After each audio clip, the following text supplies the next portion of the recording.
Greetings, YouTube. Once again, happy Sunday. You know, in my haste this morning to put out the announcement about the new Marvel banner, there were several things that I missed, and there was one really big thing I missed. And so I always appreciate your feedback, especially those of you who are really, really knowledgeable about Marvel. You've read all of the comics, you've watched all of the TV-only specials.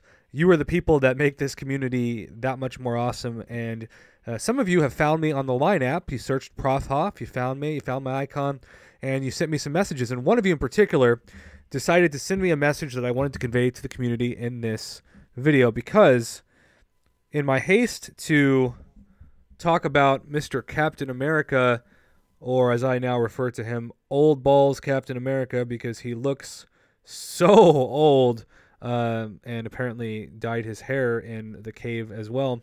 We have this new Iron Man suit.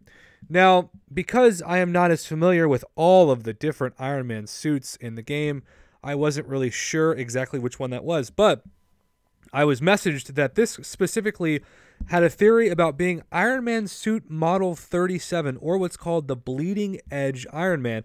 So what I did was I spent the last half an hour or so reading up on this, and I took some notes, because according to Marvel, and of course we know not to completely trust, or in some cases trust much at all, the lore of the comics to be carried over in this game, aka Carnage's abomination of a creation.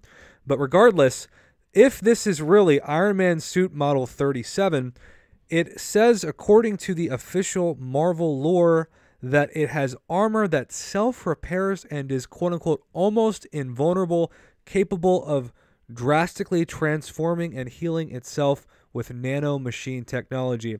So that, to me, sounds like it could actually be something that, unlike the current version of Iron Man, doesn't need to get down to a certain percentage health to activate that arc overload.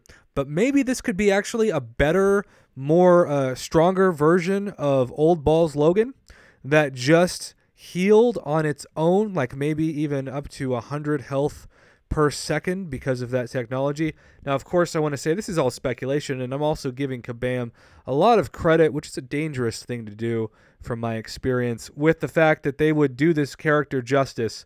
I still want to know, why the heck do we need a third Iron Man or third Captain America in this game?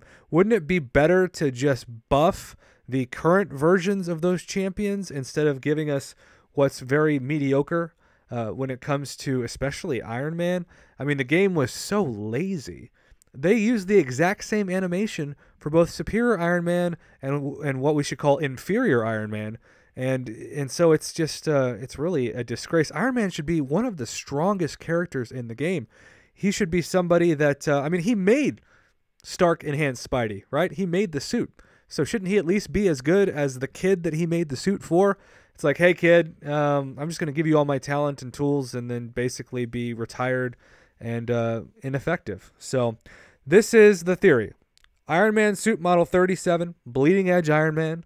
If you know more about this and you'd like to comment below and teach me some more, I very much appreciate it.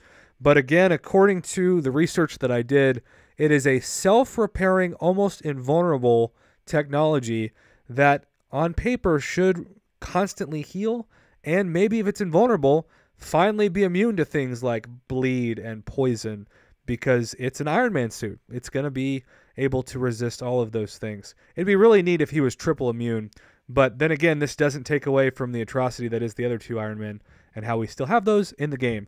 So that's the theory from the community that was passed on to me, and I wanted to pass that on to you. Iron Man suit model 37. Let's hope it's 37 times better than the other two Iron Men that continue to disgrace the Marvel Contest of Champions.